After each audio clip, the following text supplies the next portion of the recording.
Good morning and welcome to our lesson.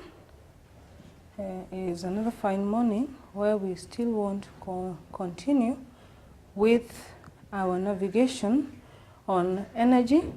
It's a journey we have really tried to explore, where we have been asking ourselves, what can energy do for us?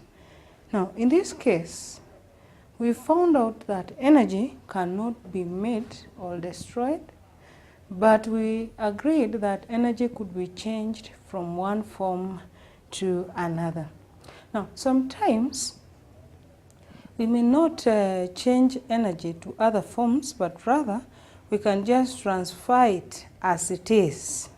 We can use some medium, or sometimes we may not even need a material medium of transformation or of transmission for us to transfer energy from one point to another. Now, when it comes to the transfer of energy, waves is a very important concept in that it will help us. Waves help us to transfer energy from one point to another. From one point to another. Now, the question that we want to ask ourselves then is, what is a wave? What is a wave?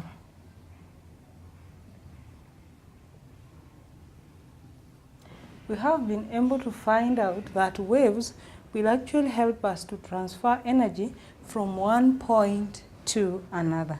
So therefore, we want to know, what is this wave that we are talking about?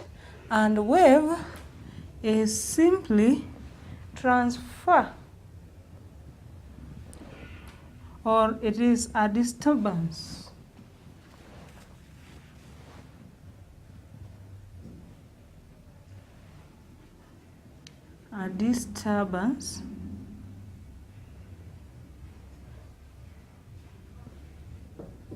through which energy is transferred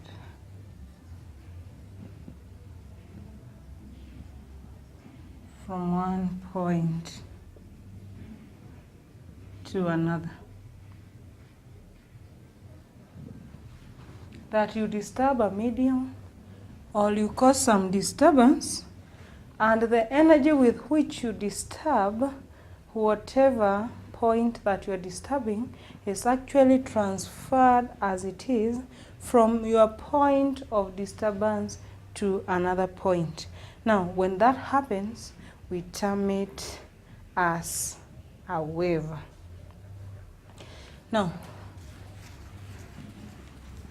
before we even classify waves, let us look at some importances, some important uses of waves. So we can call them applications of waves. Applications of waves. And number one is the radio or television. Radio or television transmission. Radio or television transmission. We could talk about mobile communication.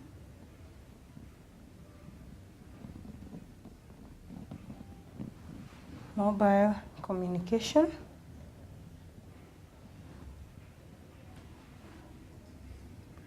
Remote control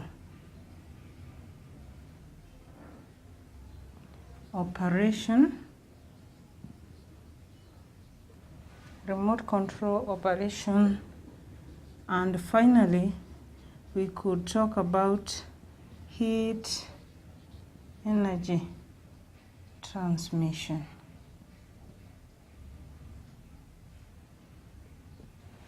We have about 4. We have one where we have radio and television transmission.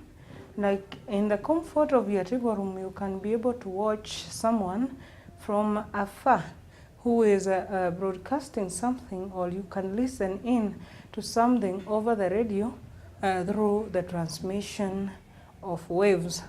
Again, through your mobile handset, you can communicate within or even without, with someone who is within or even without your country through what we call mobile communication, which is also an important aspect of wave transmission.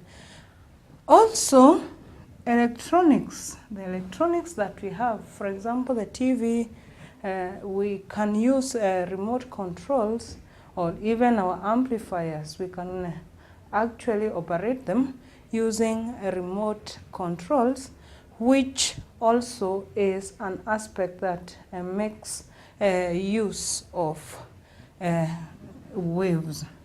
And lastly, heat energy, for example, from the sun, comes through to us in form of waves, and the list of applications can actually continue. Now, let us classify our waves. Look at classification.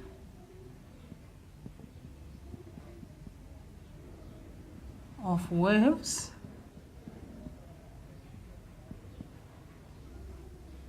Classification of waves. Classification of waves, and I will want us to have something like a flow chart where we classify our waves as either mechanical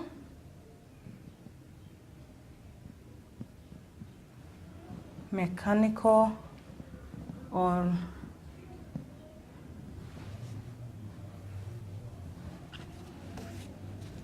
electromagnetic.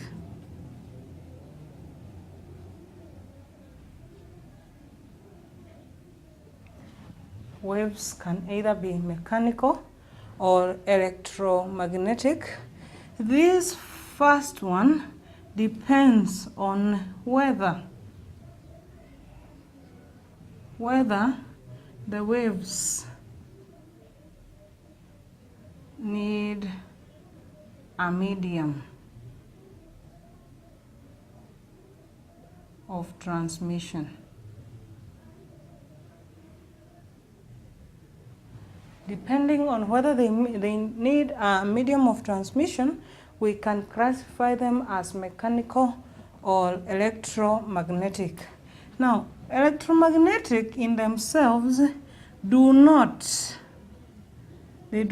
need a medium. These ones do not need a medium of transmission. And I will give examples. E.g., we have the light waves. We have the heat waves.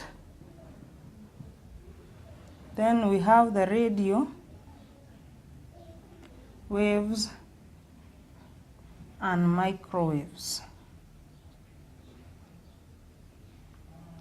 All these are examples of waves that will not need material medium of transmission. On the other hand, we have the mechanical. This will actually need a medium. They need a medium of transmission. They need a medium of transmission. the mechanical. Again, these ones, we classify them further into two. Now, depending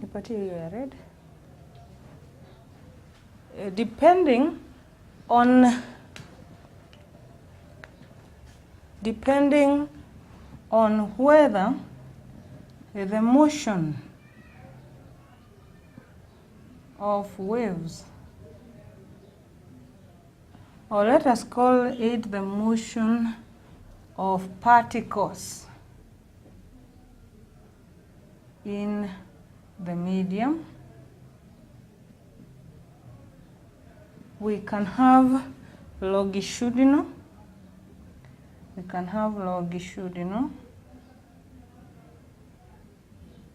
and then we can have transverse waves. Now, we started by looking at waves in general. We had some two classifications, and these ones we based them on whether our waves will need material medium, where we came up with mechanical and electromagnetic. We agreed that for electromagnetic we do not need a material medium, but for mechanical we need a material medium of transmission. Now, depending on the direction of vibration of particles of the medium, now we are coming up with another two types of waves, which are subclasses of mechanical waves. And for the transverse waves, particles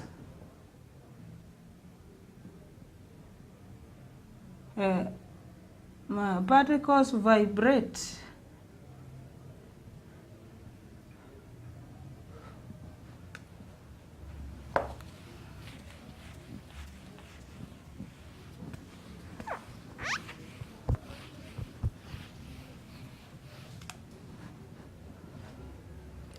we have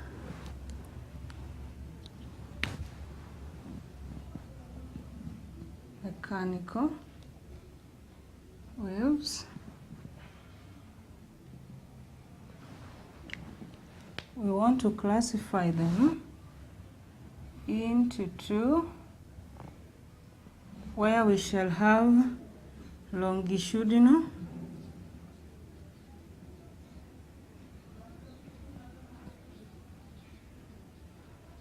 and then we shall have transverse. Again, we are saying this one is based on direction of vibration of particles in the medium. Now, based on that, we can have these two. Now, for longitudinal particles here, particles vibrate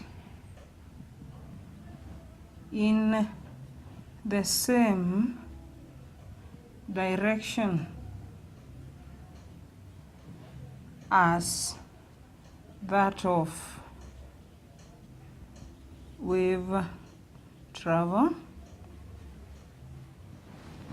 They move in a direction that is actually the same as that of wave travel. Now, suppose we have our point of disturbance here, then the particles in the medium will move. They can take either direction, but from the point source. Now, this one is the direction of spreading of the wave, as well as that one of motion. so that particles, if you had some particles, they will vibrate in the same direction as that one of wave motion.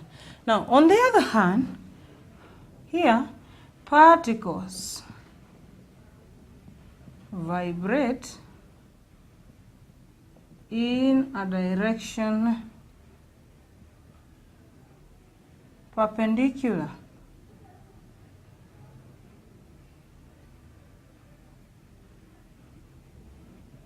to that of wave. They vibrate in a direction that is perpendicular to that of the wave. For example, if you had your point of disturbance here, you expect that your wave will take that direction or even the other one, or they can even take the opposite direction. Now, but your particles will move perpendicular. They will vibrate perpendicular to the direction of wave travel, so that this one is direction of wave,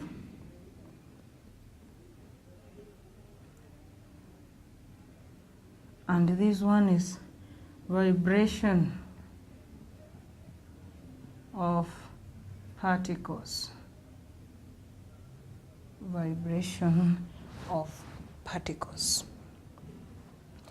Now, there is something we need to say about the two waves, longitudinal and transverse, before we can give examples.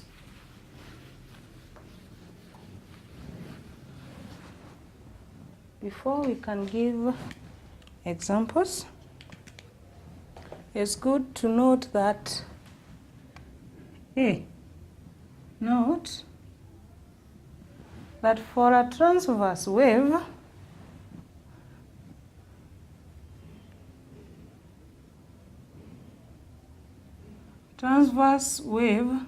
will exhibit what we call transverse motion of waves, and this one, it is characterized by a series of crests and troughs. The motion of a transverse wave is characterized by a series of crests and troughs. This is what we mean. Now, suppose, this is what we mean. Suppose we have a plot of the wave.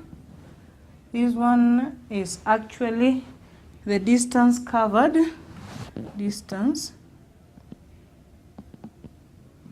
in meters.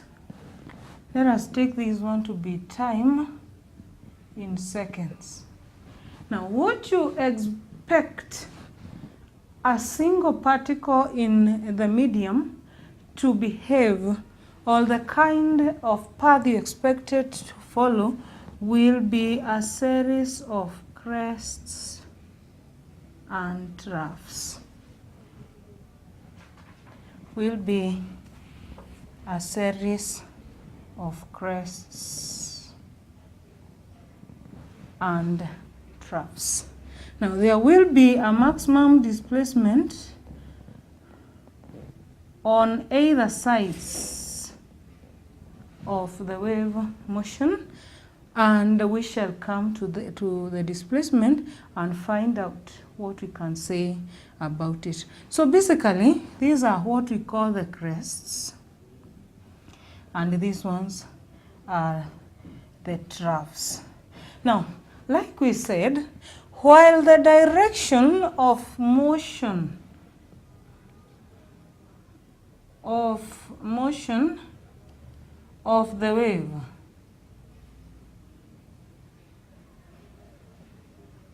is from the left to the right, the direction of displacement of particles will be perpendicular. This one will be the displacement of particles. Once again, we note that our direction of motion of the wave is actually perpendicular to that of wave travel.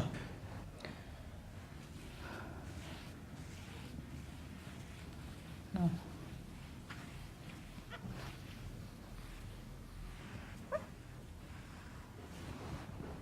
That was transverse.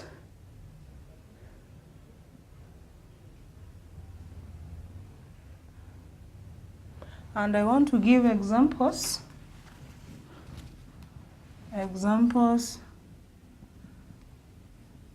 of transverse waves.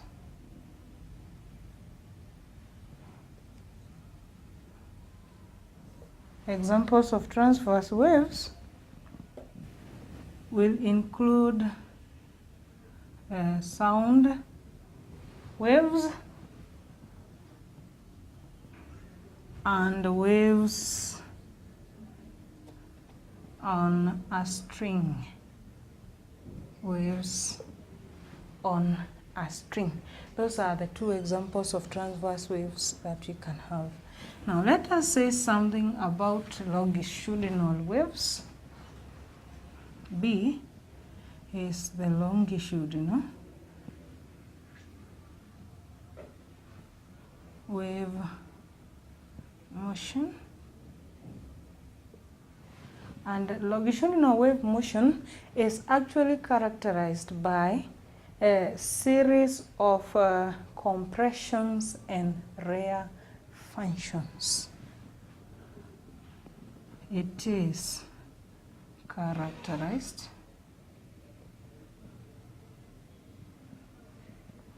by a series of compressions and rarefunctions. Compressions and rarefunctions. And this is what we mean. We shall have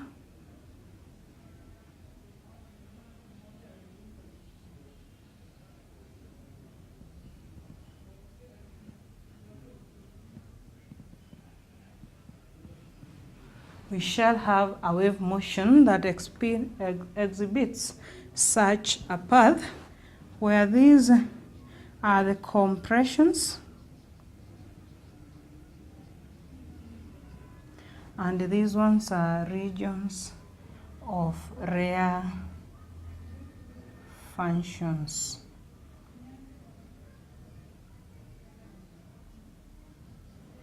Rarefunctions. Now, why do we say that we have compressions and rarefunctions? Now, we agreed that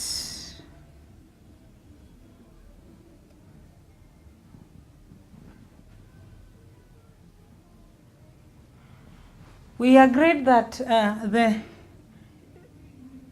displacement of particles is actually in the same direction as that of wave travel. Therefore, we do not expect to have any motion perpendicular to the direction of wave travel. Rather, we are going to have the same direction. Therefore, this one is displacement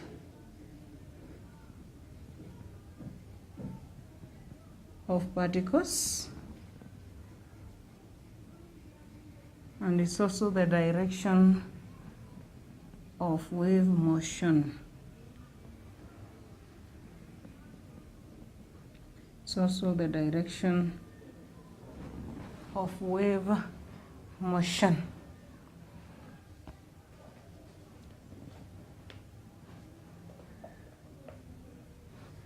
Now we have another type of wave. We have another type of wave which we are going to call number 3. We are going to call it a progressive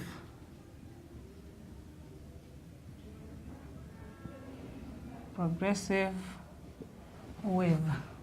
Progressive wave. And a progressive wave is actually a wave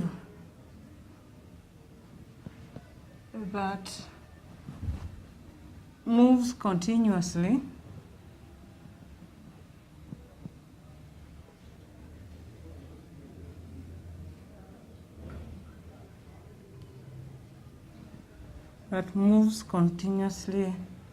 from the source. It could either be longitudinal or transverse, but so long as it is a wave that is continuously moving from the source, then we call it a progressive wave. We could also look at what we call a pulse. A pulse is also a type of wave, and a pulse is a wave produced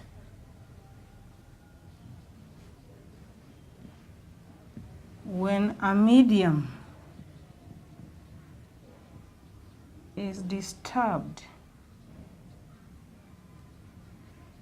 only once. When you disturb a medium only once, you can come up with a wave which we call a pulse. Now, if it was to be a longitudinal wave, you expect it to have one compression as well as one rare function, like that. A pulse, just one complete oscillation where you will have a compression and then a rare function. Now, if it was to be transverse, you expect it to have only one crest and one trough. Only one crest and one trough, where that is the time, this is the distance.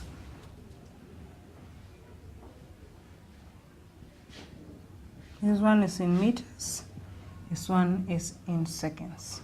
So it is only one oscillation of particles. If it's in the case of the transverse, you have only one crest and one trough. If it is a longitudinal wave, you will only have one compression and one rare function. One compression and one rare function.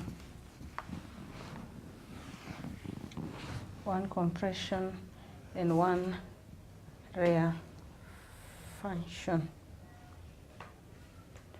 Now we come to characteristics of waves.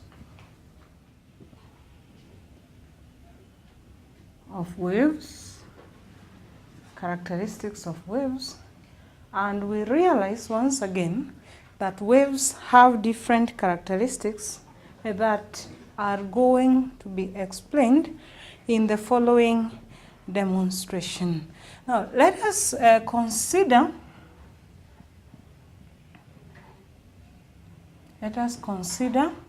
a mass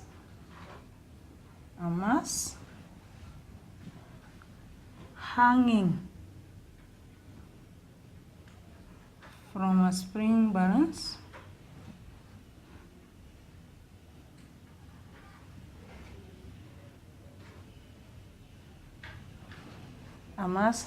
from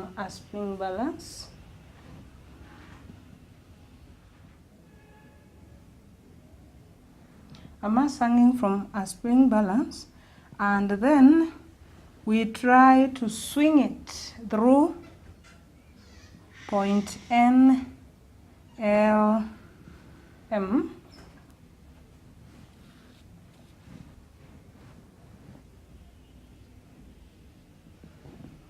so that now for the mass to complete an oscillation, it will start from a point L, which is the center, to M or to N, depending on the displacement that has been given, and back. Now, if we were if we were to give it some disturbance, it will go through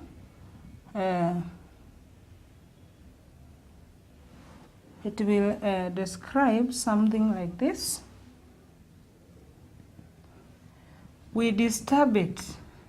If disturbed by pulling it to N. Now it will describe a path N to L to M, back to L, and then to N. That we have disturbed the mass from wherever it is that it was resting at L. Now we have given it some displacement to point N. Now what will happen is that the mass is going to swing from N through L to M, then through L again and to N. And this one will comprise of a complete oscillation. Now, when this at point N, what happens to the spring is that the windings are going to spread out. So that now at point N, we can consider it to be a point of rear function. Then back to L, where we will have the normal size of the spring. Then it compresses to N. Therefore, the wave that is going to originate here, we are going to have rear functions. Then we go to a point where we have the normal size. Then we have compressions, and the motion repeats itself. So here we are going to come up with a longitudinal wave with series of rear functions and compressions depending on the behavior of our spring balance. Now, the point L is what we call the mean position. The mean position. And the mean position is actually that position where you expect the mass to rest if it is not disturbed. However, you apply some energy to the mass so that you disturb it to point N, and then you expect it to swing from N through L to M, through L again, and then to N. At this point, the windings on the spring are spreading out so that now we can claim to have a region of layer functions. Again, to the mean position where we have the normal size of our spring balance, and then to N where we will have compressed our spring. Now, let us consider a pendulum bob. Number 2 is what we call the pendulum bob. Again, you can try and sketch it so that now we have its rest position at point Y. We disturb it to a point Z, and then we leave it to swing to X through Y. Now, we have a pendulum bob. Its mean position is point Y. We are giving it some disturbance. We are giving it some disturbance to Z, so that now we want to come up with a wave of this kind of a situation.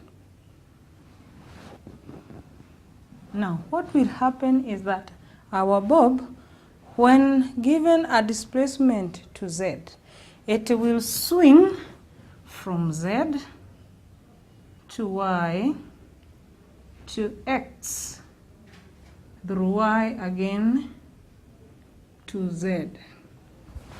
For us to complete one oscillation, we will have to swing it from z, moves through y to x, then again through y and to z.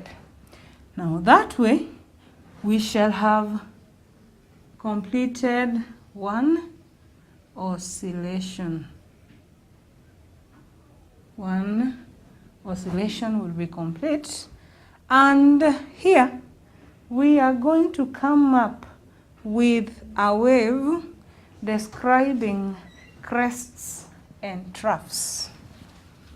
We are going to have a wave that describes crests and troughs, so that now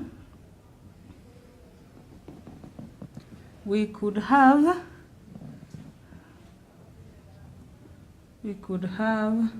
a plot like this, where we have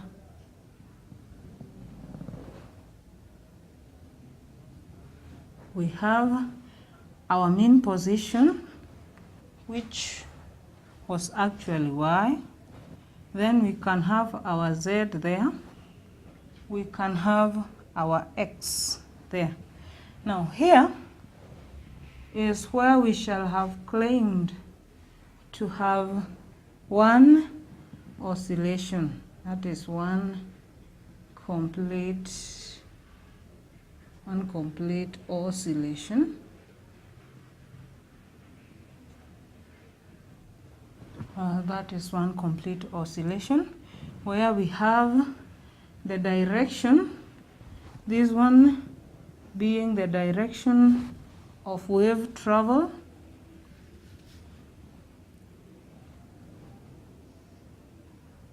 this is the direction of wave travel,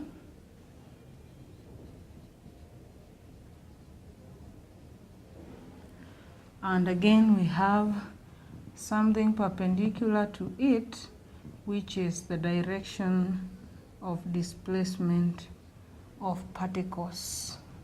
That one is displacement of particles. Again, we shall have our wave motion being perpendicular to the direction of wave travel. So that now we shall have something like this. This is our mean position. That one is our mean position. Then we have motion of the wave. Motion of the wave. And this one is the vibration of particles. Vibration of particles. Now with those two, we can now be in a position to come up with the following wave characteristics. We can manage to talk about the following wave characteristics. Number one is what we call the amplitude. The amplitude A of a wave. That is characteristic number one. The amplitude is actually maximum displacement. Maximum displacement of a wave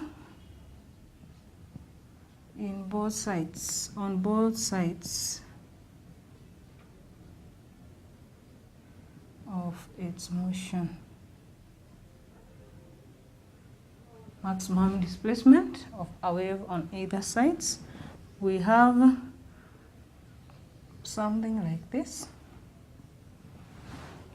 if we had this transverse wave and we want to know what amplitude is, then the maximum displacement, we have our mean position here. That one is our mean position. The disturbance could be given in either of the sides. So from here, the maximum displacement is around here, the top of the crest.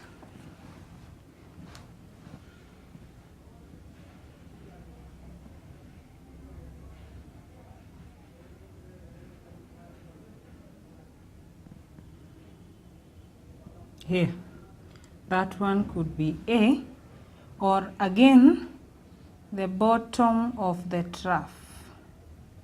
You could also measure your amplitude on either sides, whether on the upper side or on the bottom of the trough.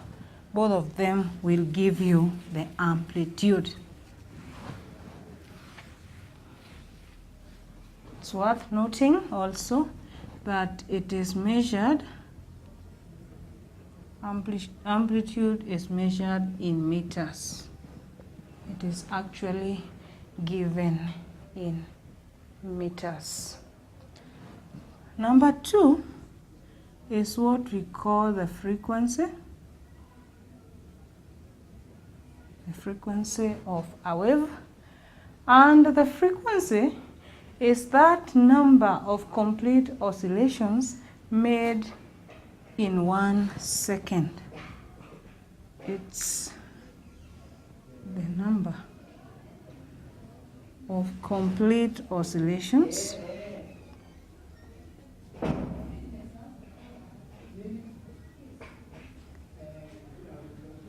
made in 1 second.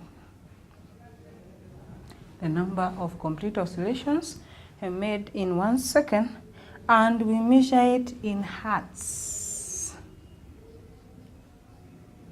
It is given in hertz. Hertz is written like that. Those are the units that we use to express frequency. We could also talk about another characteristic which we shall call period. What's a period of a wave?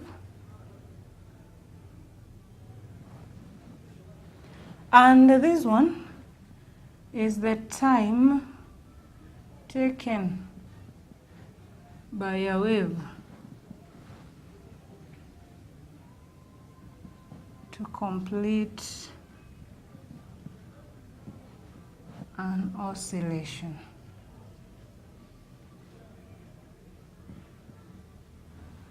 The time taken by a wave to complete one oscillation, and it is also given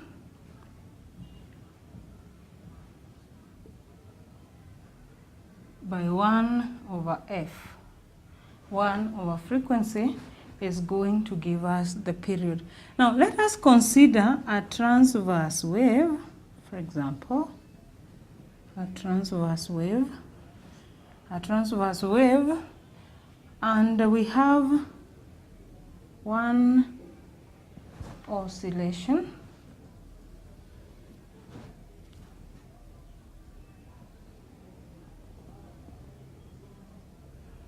One oscillation. If this was a plot of time on the x-axis, this one is the displacement.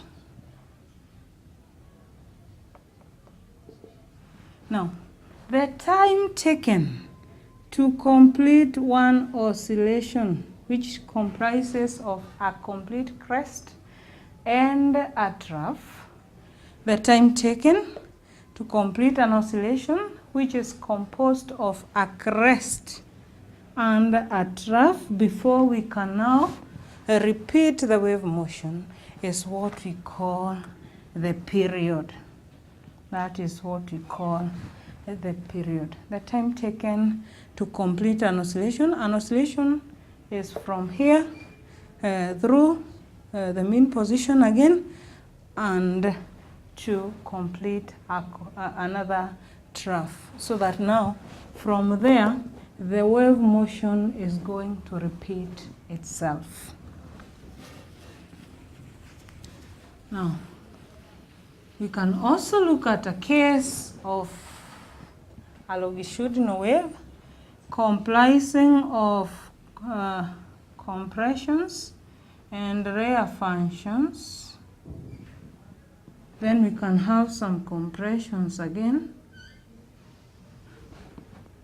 Now, the time taken between the compressions and the end of the rare functions, where now we can have a repeat of the wave motion, is what we call an oscillation, and the time taken from A to point B is from A to B is what we call the period of the wave. That is what we call the period of the wave.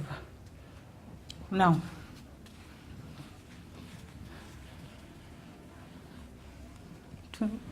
to the next characteristic, number 4, which is phase and phase difference. Phase and phase difference. That is our next characteristic of consideration. And here we compare, involves comparing motion of two waves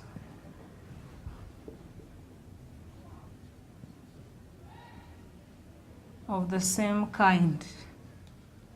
Two waves of the same kind. And we shall start by looking at waves in phase.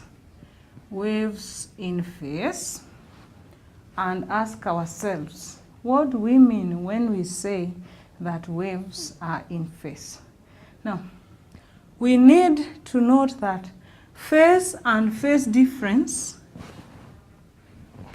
is a characteristic that is only exhibited by mechanical waves. Mechanical waves are those waves that will need material medium of transmission, and they are the only ones that exhibit phase and phase difference. Now, waves are said to be in phase if at any time,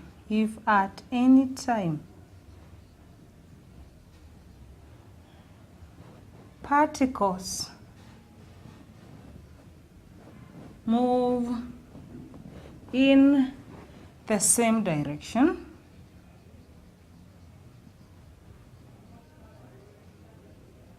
and at the same level of displacement.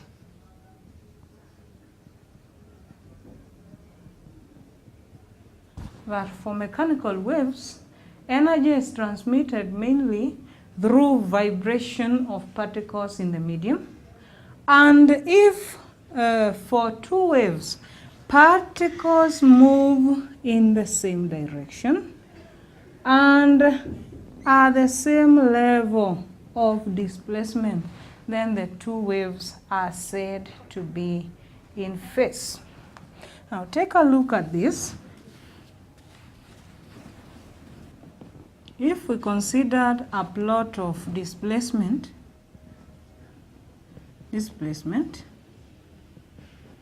in meters, and this one is time in seconds, then we have two waves. We have the first wave train, which has the bigger crests and troughs, and then we have the second one. Now, at any given point, the direction of travel of the two waves is the same, which is from the right and to the left. Then if you look at this one being the mean position, for example, L to M and then N, at any given point, a particle on either of the waves is going to be at the same level. Probably at time T1, all of them will be at the bottom of the crest. Then at time T2, they are on the top of the crest. Then time T3, they are on the same point on the trough. So that at any given point, they are moving in the same direction and at the same level of displacement. That is what we call waves in phase, that they are always at the same level and moving in the same direction, moving in the same direction. Now, how about phase difference?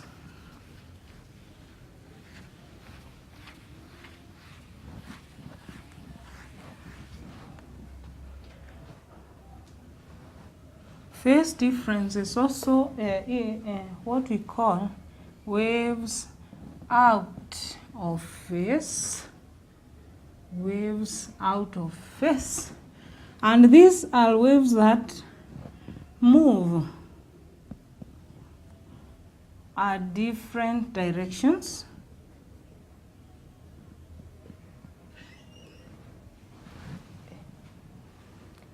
Different directions at different levels, at different levels of displacement. They are moving in different directions at different levels of displacement. For example, we could look at such waves. We have one.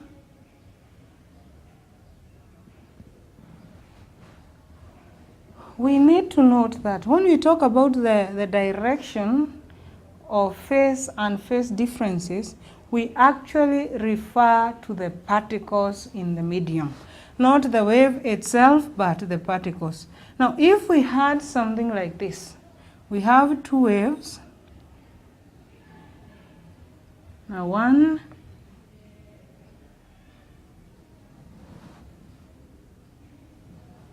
once we have the plot of time in seconds, this is displacement, again in meters.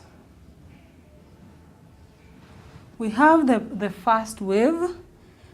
At this point, that is the mean position. We call it L. Then we have M, and then we have N. So here at L is where our disturbance is. And then the first wave starts by producing a crest. That means now the direction of motion of the particles was to the upper side. The other one started by a trough. So that at any given point, we have a wave which is moving. We have one at the crest, we have one at the trough. Then they get to the mean position together. Then they exchange direction so that now the next one, wave 2, now will make a crest. Now for waves out of phase, now we considered some two waves which move at different directions and at different levels of displacement. Now we said that for this wave train, the transverse wave train, we have a series of troughs and crests. Now if we could start by something like this, at the mean position here, that is where we apply our disturbance. Then for our first wave, it starts by making a crest. Then the other one will start by making a trough. Now, the direction that we are interested in here is that one of particles, and not the wave. The direction of wave travel, for the two of them, the disturbance is moving from left to right. But then the particles are vibrating in a direction that is perpendicular to that of wave travel. So here, from the mean position, the particles of medium 1 are going to vibrate first to make a crest, and then the other one, it takes the opposite direction to make a trough. That means that any particle at any point on these waves is supposed to be traveling in different directions and at different levels of displacement. That is why we say the two are actually out of phase. The two are actually out of phase. Now we could also look at another characteristic of wave, number 5, which is the wavelength. The wavelength.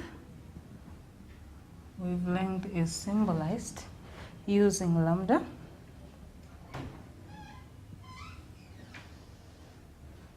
And the wavelength of a wave is actually the distance between 2 points. Distance between 2 points on a wave train that are actually in phase. 2 points on a wave train that are in phase. Like for example, if we take a transverse wave,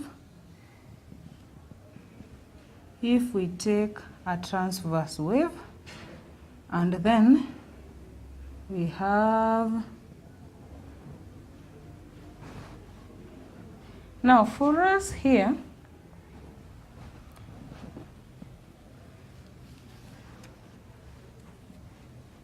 the points that are actually in phase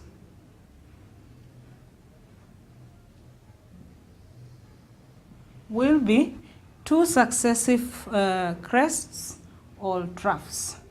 The amplitude could change, but the points that are in phase are actually 2 successive crests or 2 successive troughs. Now the distance from the two, or the distance between the 2 points, is what we call the wavelength. Now in case of a longitudinal wave, the distance between